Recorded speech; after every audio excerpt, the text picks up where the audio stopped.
Може да те печат от край си. Велинград си каяка, хамсите колера. Жито платина. Етапно хърца 6 квадрата. По-порано хърца, много порано. Ама с 35 000 лева във Велинград си. Каменица ги доправи до колко мага. Отиде на Велинград. И телефон за... Можете да видите, приятели, какво се случва в момента.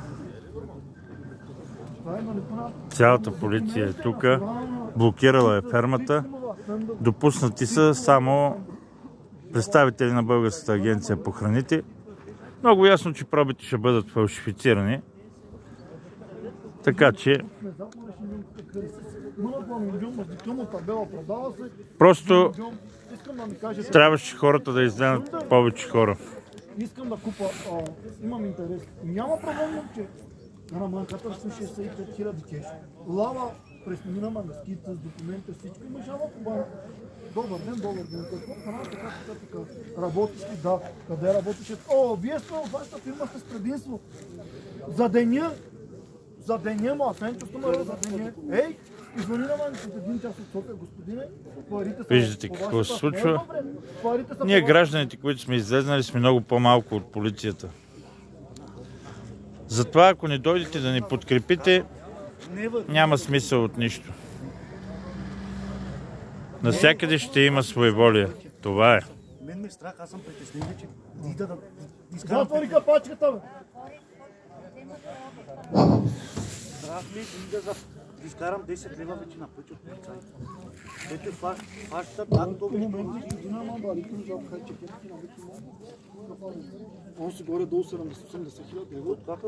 Кинамани кимоти, поне няма да съм зависим от никой. Знам, че ще теб табела дава се под найми и ще чакам.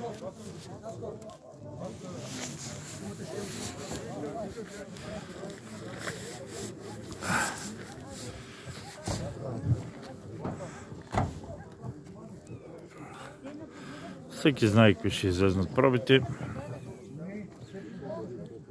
Ако позволим тук да се изколят животните, същото нещо ще последва и в другите общини.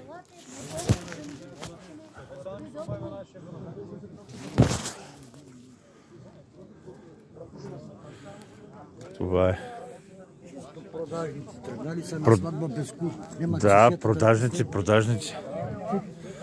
Нямат, бе, те са дошли така само да манипулират пробите, че са били тук, бе. Нямат нищо. За какво са дошли? За какво? Марш вънка да бе гонят. Майдо, ние трябва да идем да ги изгоним. Няма кой да ги изгони. Вънка тогава, като нямате. Какво са застанали ти отпред тук?